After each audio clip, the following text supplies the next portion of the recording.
They did it again. Ukraine destroys another Russian warship, a Ropucha-class LST landing ship tank. In this video, we are going to talk about how this likely happened and what it means for the war in Ukraine.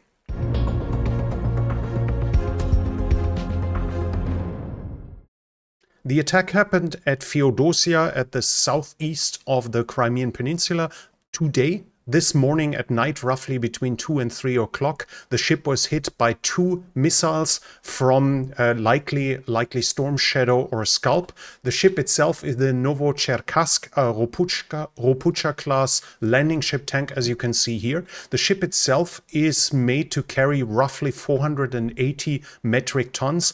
That it will include up to 13 armored vehicles, including tanks. And what makes it special is that it's capable of landing on a beach. So it's completely independent from naval infrastructure while doing its job. So it doesn't need to use harbors. And this is where the significance for Ukraine lies in this war. We are no longer at a point where a serious naval invasion by the Russians seems a possibility, that they might be landing close to Odessa, as Ukraine's capability of striking Russian ships has grown to an extent that this would amount to suicide. So what this ship would be possible for use, what it could be used for, is ferrying supplies, ferrying troops, in case of a shortage of supplies and troops in the southern area, especially if Ukraine manages to destroy the Kerch Bridge, if they manage to threaten, reduce the capacity, or even cut supply lines in the south here.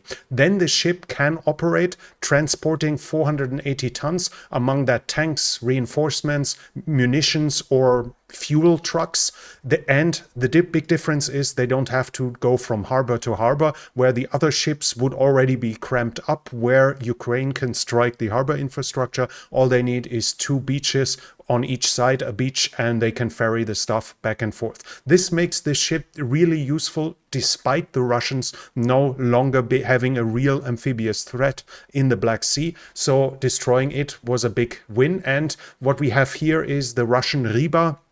This is one of the big Russian mill bloggers, and they are saying it wasn't decoy missiles. Some Russian mill bloggers were writing that the Ukrainians had swamped the air defense of Russia with decoy missiles. No, they say the Ukrainians apparently identified the weaknesses in the Russian air defense systems and managed to overcome this. So this is what we talked about in the past, that with tactics and with experience, you can overcome any air defense, as you can apply the knowledge you have for positions, for radar systems, for their frequencies, all of this to either routing your missiles or for electronic warfare to surprise the enemy and still get the missile through in the end. There is no 100% protection, and according to Riba, the Ukrainians managed to do that without losing a bunch of missiles in turn.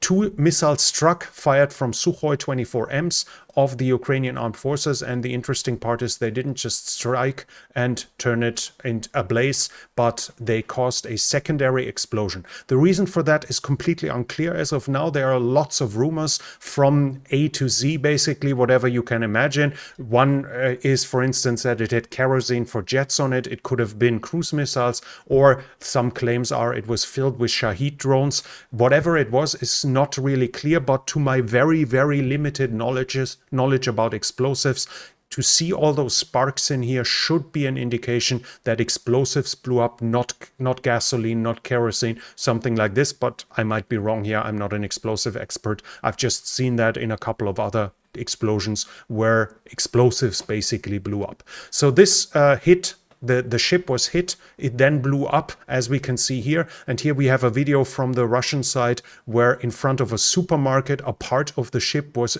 actually blown there, that it buried itself in the ground. This is the strength of that explosion, and it's identified here. You see the wreckage fully sunk on the floor, and parts of it I identified. So that ship is definitely taken out of the equation. It's definitely destroyed as of now. If you like this video, please give it a thumbs up, leave a comment. What do you think about the current situation there, and whether Ukraine still, despite me saying otherwise, has to fear another amphibious invasion. Initially, the Russians did some here in the Sea of Azov. So Do you think the Russians might still do that? And if you're new here, I would like to invite you to subscribe to the channel and hit the bell icon so you don't miss future videos. This channel is only possible because of the support of viewers like you. If you like to support the channel, you can do so by the means in the description. Thank you very much to everyone already supporting this channel. And that's it from me for now. Thank you for watching, and I'll be back.